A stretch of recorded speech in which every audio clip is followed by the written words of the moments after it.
They had everything: wealth, privilege, a perfect life. But behind closed doors, the Sinclair brothers harbored a dark secret. One night, their parents were found brutally executed in their mansion, and the brothers played the role of grieving sons. But the truth unraveled fast. Whispers of a hidden motive, a carefully crafted alibi, and a betrayal that shocked the nation. Was it revenge, or was it greed? If you love chilling true crime stories, hit that like button and subscribe for more gripping tales of mystery, deception, and shocking twists. You won't believe how this one ends. Sheriff Paul Higgins had been in law enforcement for over 20 years, but nothing prepared him for the chilling 911 call that came in that evening. "We just got home. Our parents, they're dead." "Oh my God, it's so bad. There's blood everywhere. Please send someone now." The voice on the line belonged to Michael Sinclair, the eldest son of billionaire businessman William Sinclair and his wife, Eleanor. Within minutes, police sirens wailed through the quiet streets of Asheboro, North Carolina, a town known more for its historic charm than its violent crimes. When the officers entered the grand Sinclair mansion, a scene from a nightmare unfolded before them. William and Eleanor lay in the living room, their bodies riddled with gunshot wounds to the head. Blood soaked the Persian rug beneath them, their skulls shattered beyond recognition. Who could have done this? And why with such unrelenting brutality? Michael, who was 26 years old, and his younger brother Daniel, who was 24 years old, stood outside, visibly shaken, giving their statements. They had been away on a 3-day trip to Charleston, they said. They had just returned, only to be met with the gruesome sight of their slaughtered parents. Their voices trembled, and their faces were pale, but something felt off. Grief didn't look quite like this. Inside the house, Detective Lisa Warren scanned the crime scene. Multiple gunshots at close range, no sign of forced entry. The sheer overkill suggested a deeply personal grudge. This wasn't a burglary gone wrong, she muttered to herself. Someone wanted them dead, and they wanted it to be brutal. The town of Asheboro was shaken. A double murder in the wealthiest home in town? It felt like something out of a movie. The Sinclair brothers kept up appearances, playing the role of devastated sons. But as detectives dug deeper, a disturbing rumor surfaced. A friend of Michael's, Jason Carter, came forward with an unsettling confession. "Michael told me years ago that he'd get rid of his parents someday. He said once they were gone, he and Daniel would never have to worry about money again." The word sent a chill through Detective Warren. Had these boys been planning their parents' murder all along? The funeral for William and Eleanor Sinclair was an extravagant affair, yet the two grieving sons seemed strangely unaffected. Instead of solemn mourning, they were spotted days later at high-end clubs, spending recklessly. Detective Warren pulled the family's bank statements. Tens of thousands of dollars had been withdrawn just days after the murders. Warren knew grief came in different forms, but something wasn't adding up. Why would two devastated sons immediately indulge in luxury? Unless, of course, this was a reward for a crime well executed. The police were no longer just investigating a double homicide. They were hunting two killers who might have thought they committed the perfect crime. Michael and Daniel's alibis seemed airtight at first. They had been on a 3-day trip to Charleston. But Detective Warren wasn't convinced. She pulled surveillance footage from gas stations and toll booths along the highway. That's when the first crack appeared. Security footage showed Michael purchasing gas in Asheboro on the afternoon of the murders, contradicting their claim of being out of town. Then, a neighbor reported seeing the Sinclair brothers' car parked in their driveway hours before the bodies were found. The perfect alibi? Not so perfect after all. The police brought Michael and Daniel in for further questioning. The brothers kept calm, but their stories had subtle inconsistencies. Michael insisted they were in Charleston the entire time. Daniel, however, hesitated.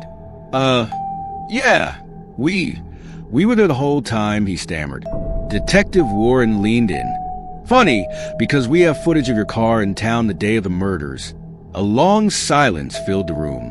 Michael clenched his jaw, his face turning pale. They were caught, and they knew it. The once confident brothers were unraveling. But what drove them to commit such a brutal crime? Was it really just for money? Or was there a darker, more twisted reason behind their hatred? Hours into the interrogation, Detective Warren watched Daniel closely. Unlike his brother Michael, who sat rigid and emotionless, Daniel's hands trembled, his breathing uneven. The weight of the evidence, the security footage, the financial records, the neighbor's testimony, was pressing down on them. Then Daniel broke. His voice was barely above a whisper. "We did it." Michael's head snapped toward him. "Shut up, Daniel," he hissed, his knuckles turning white against the interrogation table. But it was too late. Detective Warren leaned forward. "Tell me what happened." Daniel swallowed hard, avoiding his brother's glare. "You wouldn't understand," he muttered. "They weren't who they pretended to be." Detective Warren let the silence hang in the air. She had seen killers confess before, but there was something different about the way Daniel spoke, a mixture of fear and relief. Michael exhaled sharply and shook his head. "They pushed us too far," he said, his voice void of remorse. "We couldn't take it anymore." "What do you mean?" Warren asked, pen poised over her notepad. Daniel's gaze darted to the mirrored window, knowing detectives were watching from the other side. He inhaled shakily. "We grew up in that house, but we weren't safe there." His voice cracked slightly. "They controlled us, hurt us, acted like they loved us in public, but behind closed doors." He trailed off, shaking his head. Warren studied their faces. Was this the real reason? Or were they weaving a story to justify their crime? The evidence suggested greed, the reckless spending, the inheritance. But something in Daniel's expression hinted at years of unspoken pain. Did they kill their parents for revenge or for money? Or was it both? Detective Warren let the silence settle before speaking. "Tell me exactly what happened that day." Michael leaned back in his chair, his expression blank. "We planned it for weeks," he said, his voice disturbingly calm. "We bought the guns, studied their routine. We knew exactly when they'd be home." Daniel looked down, his fingers twitching. "It was supposed to be quick," he murmured. "Just 2 shots. But we lost control." Warren's stomach tightened. Lost control? The crime scene had been one of the most brutal she had ever witnessed. This wasn't just murder. It was rage, pure and unfiltered. The evidence told one story, but the brothers' confession hinted at another. Were they victims who snapped, or killers who found the perfect excuse? The forensic team uncovered something chilling. Weeks before the murder, Michael had searched how to fake an alibi and how to make murder look like a break-in. That didn't align with a crime of passion. It suggested cold, premeditated execution. Detective Warren laid the findings before them. "So, tell me again," she said, voice steady. "Did you kill them for revenge? Or was this all about the money?" Michael didn't flinch. "Does it matter?" he said. "Either way, they're dead." Detective Warren studied Michael's face, searching for a crack in his cold exterior. Daniel, on the other hand, looked like a man unraveling by the second. His confession had been raw, emotional. But was it the truth? "Your father abused you," Warren said slowly. "Your mother ignored it, and that's why you killed them." Michael shrugged. "You say killed like it wasn't justified, but the timeline didn't sit right. If the brothers had been consumed by trauma and revenge, why had Michael researched fake alibis and staged break-ins weeks before? Why had they immediately withdrawn thousands of dollars and partied in Miami after the murders? Something still wasn't adding up. As investigators dug deeper, they found another chilling detail. Michael had inquired about his parents' estate months before their deaths. He had even spoken to a lawyer about how soon an inheritance could be accessed in the event of an unexpected tragedy. Detective Warren presented the findings to Daniel in a private session. "Did your brother manipulate you?" she asked. "Did he convince you this was about revenge, when all he really wanted was the money?" Daniel's face paled. "No," he said quickly. "This was about what they did to us. But Warren wasn't sure anymore. Had Michael played the long game, using their painful past to turn Daniel into a pawn? Or were they both equally guilty? One as the mastermind, the other as a follower? Detective Warren wasn't done. She pushed Daniel harder, showing him Michael's search history, the financial records, and the inheritance inquiries. "Your brother was planning this long before the murder," she said. "Did he convince you it was revenge just so he could get rich?" Daniel's breathing grew uneven. He glanced toward the door as if searching for an escape. "No, it's not like that," he stammered. But Warren could see the doubt creeping in. "You confess because you feel guilty, Daniel," she pressed. "Does Michael?" Daniel was silent. His gaze flickered toward the two-way mirror, where Michael sat in the next room, calm, collected, and utterly unbothered. That was the moment Daniel realized the truth. Daniel's voice dropped to a whisper. "Michael told me we had to do it," he admitted, "that we couldn't let them get away with what they did. But..." He hesitated, and Warren leaned in. "But what?" she asked. Daniel swallowed hard. After it was over, I thought I'd feel relief, like we were finally free. But Michael? He just smiled. The weight of the moment settled in. Michael had never cared about justice. He had used Daniel's pain to manipulate him into committing the ultimate crime. Daniel exhaled, rubbing his hands over his face.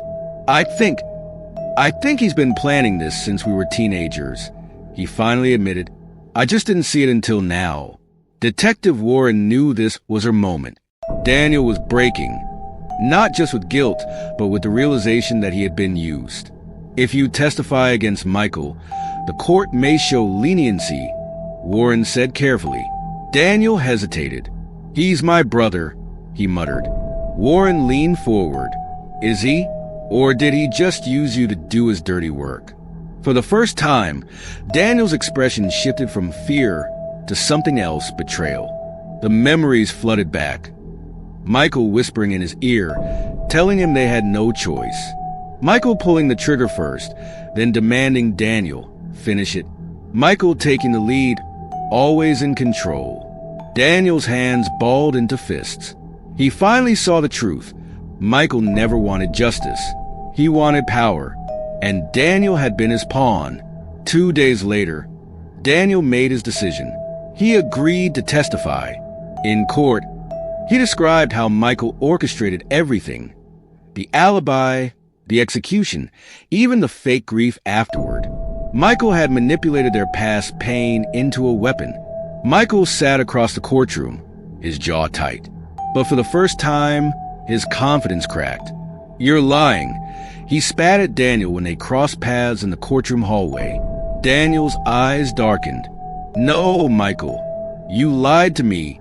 The courtroom was silent as Daniel delivered the final blow. "I thought we were in this together, but you were only ever in it for yourself." Michael's face twisted in fury. For the first time, he realized he had lost. The trial began with intense media coverage. 2 wealthy brothers, 1 brutal crime, and a courtroom showdown between them. News outlets called it the Sinclair brothers murder case, and the world watched as Daniel took the stand. The prosecution painted Michael as a cold-blooded manipulator who had spent years plotting their parents' murder. Daniel, on the other hand, was portrayed as the broken younger brother, twisted by trauma and controlled by Michael's influence. When the prosecutor asked why he was testifying against Michael, Daniel's voice was firm. "Because I finally see him for who he really is." Michael sat motionless, but his eyes burned with silent rage. For the first time, he wasn't in control. After weeks of testimony, the jury deliberated for just 2 days. The courtroom was silent as the verdict was read. Michael Sinclair, guilty of first-degree murder. Daniel Sinclair, guilty of second-degree murder. Daniel lowered his head, relief and sorrow washing over him. Michael, however, didn't move. His jaw was tight, his fist clenched. He had lost everything. The judge sentenced Michael to life without parole. Daniel, due to his cooperation, received 25 years with the possibility of parole. As Michael was led away in cuffs, he turned to Daniel one last time. His lips curled into a bitter smirk. "Enjoy your freedom, little brother." However long it lasts, Daniel shivered. Even in defeat, Michael's shadow loomed over him. Michael was sent to maximum security, where his cold, calculating nature made him both feared and respected among inmates. He never spoke of regret, never showed remorse. To him, the only mistake was trusting Daniel. Daniel, on the other hand, struggled. Prison was its own kind of punishment, but the worst prison was inside his own mind. Every night, he replayed the murders, the trial, and the moment he realized Michael had used him. Letters from journalists poured in, begging for his side of the story. True crime documentaries speculated whether Daniel was a victim or a willing participant. He ignored them all. The world could believe whatever it wanted. He was the only one who knew the full truth. Years passed. Michael remained silent, refusing interviews, letting the world build its own myths about him. Daniel, after a decade in prison, finally agreed to speak.